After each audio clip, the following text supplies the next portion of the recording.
उत्तरी अटलांटिक महासागर का बरमूडा ट्रायंगल।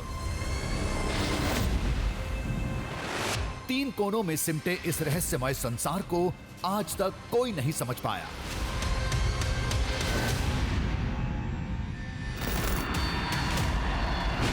बरमूडा ट्रायंगल के ऊपर से उड़ने वाले हवाई जहाज कहां और क्यों गायब हो जाते हैं, ये पहेली आज तक अनसुलझी है।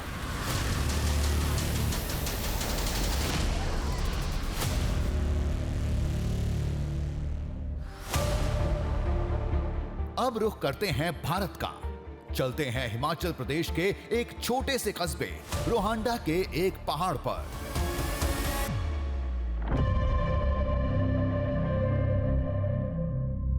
हमारे कदमों का रुख भले ही नीचे की तरफ था, लेकिन निगाहें ऊपर मंजिल पर टिकी थीं।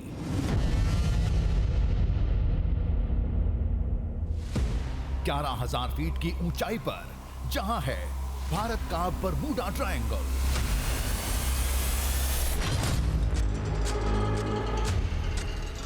ऐसा हम नहीं कहते, यहां के लोग मानते हैं। जिसने भी इस जलाशय के ऊपर से उड़ान भरी, उसे हादसे ने लील लिया। जिसने भी इसे मामूली झील समझा, उसे जिंदगी का सबसे बड़ा सबक मिला।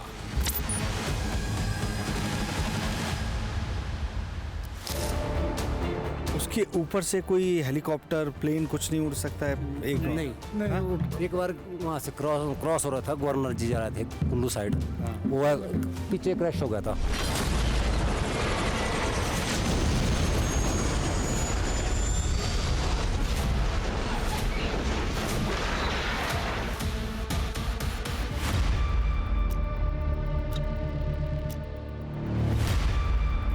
इस झील में आखिर ऐसा क्या है? लोग ऐसा क्यों मानते हैं? क्यों इस जल स्रोत से खौफ खाते हैं? ये जानने के लिए इसे करीब से देखना होगा। कहते हैं इस सरोवर में अरबों का खजाना दबा है। सोने, चांदी, हीरे जवाहरात। शुरुआत पांडवों ने की, बाद के राजाओं ने खजाने में इजाफा किया और लोग आज भी इस परंपरा को निभाते हैं।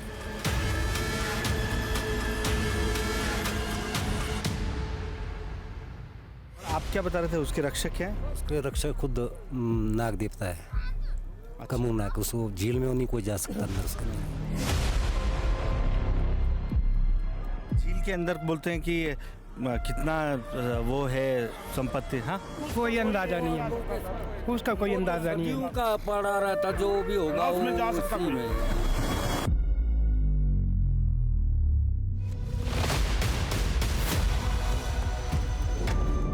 खजाना सामने है, लेकिन मजाल है कोई यहां से एक सिक्का भी निकाल ले। कुछ लोगों ने कोशिश की थी, उनमें से कुछ नाकाम रहे तो कुछ काल की गाल में समा गए, क्योंकि इस खजाने के रक्षक कोई और नहीं, साक्षात शेषनाग हैं।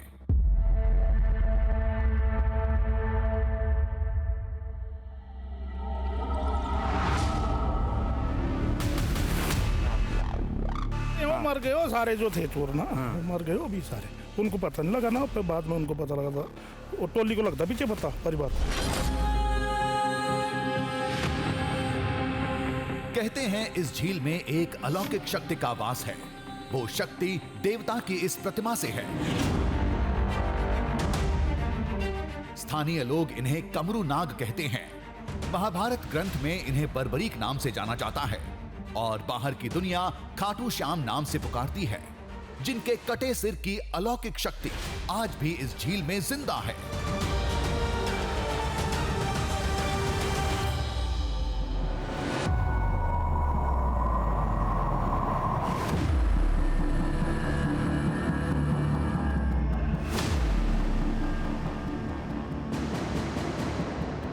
कहते हैं रात में आज भी शेषनाग खजाने की रक्षा करने आते हैं। शेषनाग की नाग सेना पहरा देती है।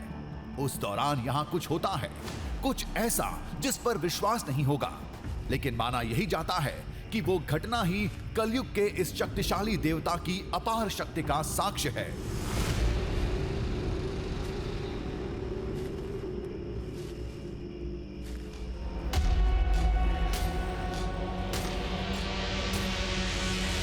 उस पहरे पर हमने पहरा बैठाया। पूरी रात निगाह रखी, तभी कुछ नजर आया।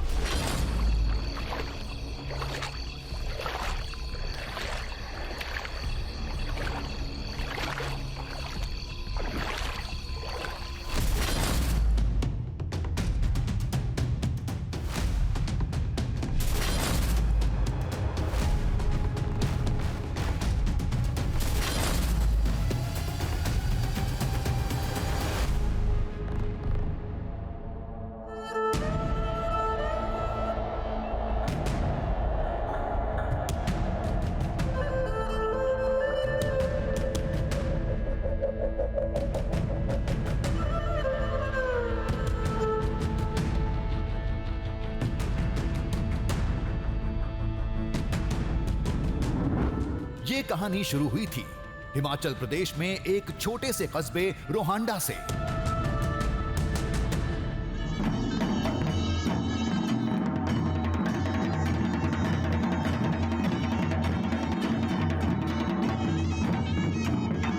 मंजिल था कमरू नाग मंदिर। चढ़ाई के लिए पहाड़ की तरफ जा रहे थे, तभी रास्ते में इस आवाज ने हमें रोक लिया।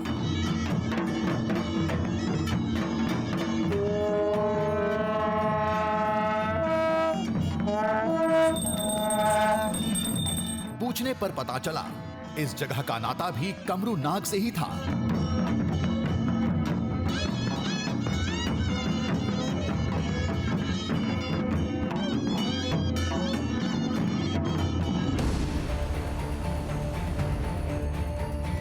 ये मंदिर किसी और का नहीं, उसी देवता के पुत्र का था।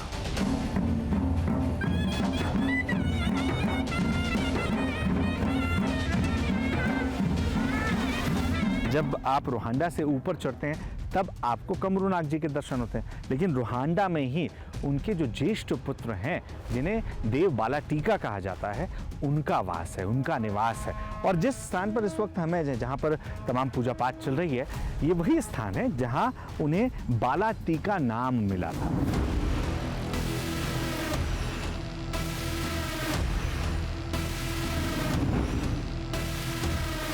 मंदिर भले पुत्र का था, लेकिन सबकी जुबान पर कहानी कमरू नाग देवता, उनके दिव्य सरोवर, सरोवर की अलौकिक शक्ति और उसमें दबे अकूत खजाने की थी।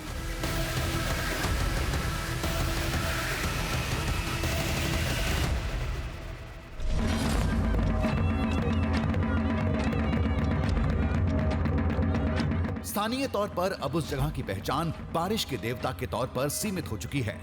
जब भी इलाके में सूखे की आहट सुनाई देती है, पुजारी यानी गुर की मदद से खास पूजा करके बारिश की प्रार्थना की जाती है। अगर मान लो पब्लिक की माने की जैसे बारिश होनी चाहिए, तो बारिश अगर हो जाती है तो गुड़ बने रहेंगे। और नहीं हुई तो फिर दूसरा जो बारिश देगा वो बनेगा। अच्छा, मतलब गुड़ बदल दिए जाएंगे। हाँ।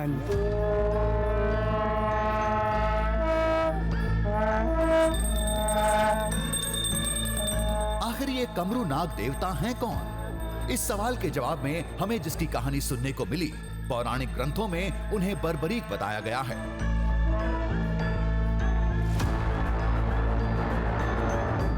बर्बरीक महाबली भीम के पौत्र और घटोत्कच के बेटे थे। भगवान शिव से उन्हें 3 शक्तिशाली बाण मिले थे, जिसके दम पर बर्बरीक किसी भी युद्ध को 3 दिन में खत्म कर सकते थे। बर्बरीक के एक रूप को ही आज खाटू श्याम देवता का नाम दिया जाता है।